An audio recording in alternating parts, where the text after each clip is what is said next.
আজ দেখব পূর্ব বর্ধমান জেলার বর্ধমান শহরের প্রাণকেন্দ্রে বংশগোপাল টাউন হল।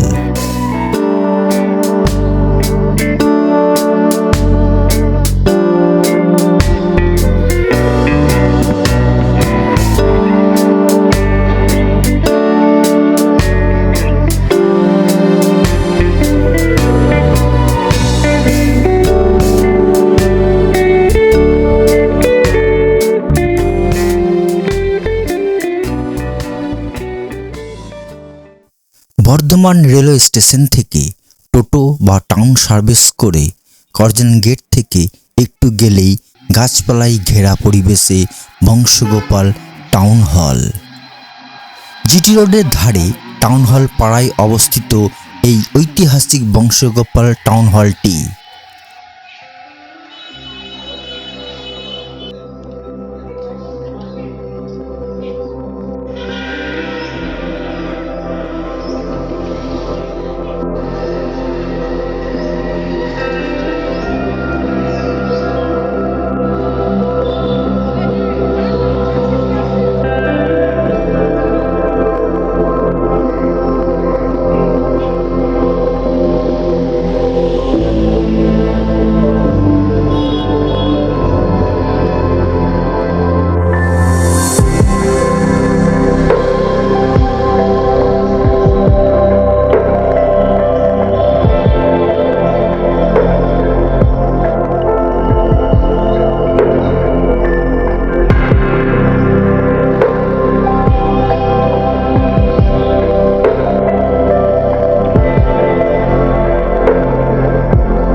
জানা যায় বর্ধমান রাজপরিবারের আত্মীয় ছিলেন বংশগোপাল নন্দে।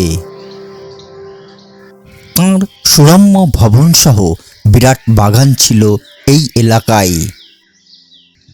এই বাগান বাড়ির মধ্যবর্তী স্থানে একটি জল নিকাশি নালা নির্মাণ করা হয়েছিল। এই নালার পূর্ব দিকে কালীবাজার পর্যন্ত বাগানটি ছিল নীল চাষের জন্য সংরক্ষিত। সেই স্থানে 1925 খ্রিস্টাব্দে গড়ে ওঠে বর্ধমান টাউন স্কুল এবং নালার পশ্চিম দিকে ভবনটি নির্মাণ করা হয়েছিল 1890 খ্রিস্টাব্দে, যা রোমান স্থাপত্যের নিদর্শন হিসাবে গণ্য। বংশগোপাল নন্দের বংশধর গতিপ্রকাশ নন্দে 1894 খ্রিস্টাব্দে 25শে মে বর্ধমান পৌরসভার আবেদনে বংশগোপালের স্মৃতি রক্ষার্থে ভবনসহ জিটি রোড থেকে নিকাশি নালা পর্যন্ত স্থানটি বর্ধমান পৌরসভাকে দান করেন। কিন্তু শর্ত থাকে, এই ভবন কোনোদিন ভাঙা যাবে না, কিন্তু সংরক্ষণ করা যাবে। বর্ধমান পৌরসভা পরবর্তীকালে এটি একটি প্রেক্ষাগৃহ হিসাবে গড়ে তোলে। 1994 সালে এই টাউন হলটির মূল স্থাপত্য বজায় রেখে কিছুটা সম্প্রসারণ ও সংস্কার করা হয়। পরবর্তীকালে 2011 সালে সৌন্দর্যায়িত টাউন হল, ময়দান ও পার্ক তৈরি করা হয়। এখন টাউন হল প্রেক্ষাগৃহের মূল মঞ্চটি বাড়ানো হয়েছে। তার ফলে আসন সংখ্যা 485 থেকে কমে 288 সংখ্যার আসন হয়েছে।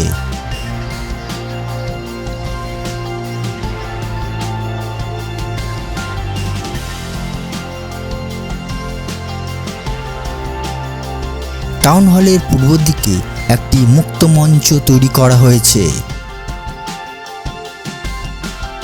বর্ধমান শহরের প্রাণকেন্দ্রে বর্ধমানের অন্যতম ঐতিহ্য বংশগোপাল টাউন হল, যা সাধারণ মানুষের কাছে টাউন হল নামেই পরিচিত।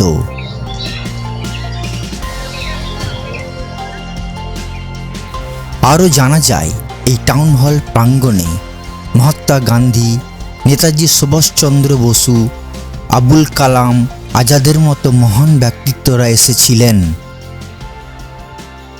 এমনকি গান্ধীজি টাউন হল থেকে বেরিয়ে যাওয়ার সময় স্বয়ং কাজী নজরুল ইসলাম নিজের হারমোনিয়াম গলায় ঝুলিয়ে দেশাত্মবোধক গান গেয়ে তাঁকে নিয়ে যান।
যতটা পাচ্ছি ভিডিও ফুটেজ করে নিচ্ছি।